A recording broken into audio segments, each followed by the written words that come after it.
Welcome to my Ramarajyam channel. ఈరోజు పెద్ద చర్చ జరుగుతుంది అని పులివెందుల ప్రజల్లో పెద్ద ఆసక్తికరమైన ఆందోళన పరిస్థితులను ఎదుర్కొనే పరిస్థితి. అయితే ఇక్కడ ఏం జరిగింది, ఎక్కడ జరిగింది అనే విషయానికి వస్తే ముఖ్యంగా తెలుగుదేశం అటు తర్వాత వైకాపా నేతలు ఛాలెంజ్లు విసురుకున్నారు. ఒకరి మీద ఒకరు ప్రమాణాలు చేస్తాం, రండి, మీరు కరెక్ట్ అయితే మేము కరెక్టా, రండి, మీకు ధైర్యం మీకు సాహసాలు ఉంటే బ్రహ్మణపల్లి రోడ్డులోని సుంకులమ్మ దేవాలయం కాడికి వచ్చి ప్రమాణాలు చేద్దాం అని మొదట ఛాలెంజ్ విసిరింది తెలుగుదేశం నేతలు. అటు తర్వాత వైకాపా నేతలు కూడా దీన్ని సీరియస్ గా తీసుకున్నారు. ఇరువురు పార్టీలు సీరియస్ గా తీసుకున్నారు. బ్రహ్మణపల్లి రోడ్డులో ఉన్నటువంటి సుంకులమ్మ దేవాలయానికి వచ్చారు. తెలుగుదేశం నేతలు వచ్చారు, పూజలు నిర్వహించారు, వెళ్లారు. అటు తర్వాత వైకాపా నేతలు కూడా వచ్చారు, పూజలు నిర్వహించారు. ఎవరైతే ఆరోపణలు ఎదుర్కొంటున్నారో మున్సిపల్ చైర్మన్ అయినటువంటి వరప్రసాద్ తల్లి దగ్గర ప్రమాణం చేశాడు. ఆ ప్రమాణం చేశాడు, తప్పులు ఎవరు చేసింటారు, ఎక్కడ చేసింటారు, నిజానిజాలు తెలుస్తాయి. తల్లి అని తల్లి వద్ద ప్రమాణం చేసి వెళ్ళాడు.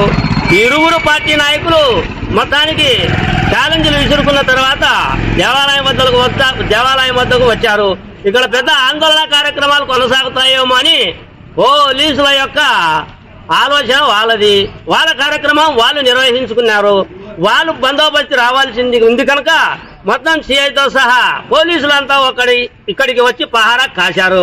వాళ్ళు వచ్చారు, వీళ్ళు వచ్చారు. పరిస్థితి రాజకీయంగా ఈ విధంగా పులివెందులలో జరిగింది. ఓ సుంకులమ్మ గుడి వద్ద అన్నది మీ సీనియర్ జర్నలిస్ట్ జరంగుల కృష్ణయ్య. చూడండి ఈ వీడియోలలో ఇలా.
అలాగే మా బంధువులు ఎవరు కూడా ధరణి రమణ ఇంటికి పోయి దేహి అని అడుక్కోను లేదు.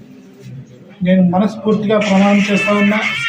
నా మీద ఆరోపించిన వాళ్ళు ఇదే సుంకులమ్మ మీద ప్రమాణం చేయాలని నేను కోరుకుంటున్నాను. అమ్మ అన్నీ తెలుసును, బురద చల్లాలనుకునే వాళ్ళని ఖచ్చితంగా మీ అమ్మ శిక్షిస్తుంది కూడా. ఇదే నా ప్రమాణం. నేను దేనికైనా కూడా సిద్ధమనే అమ్మ మీద ప్రమాణం చేసి చెప్తున్నా.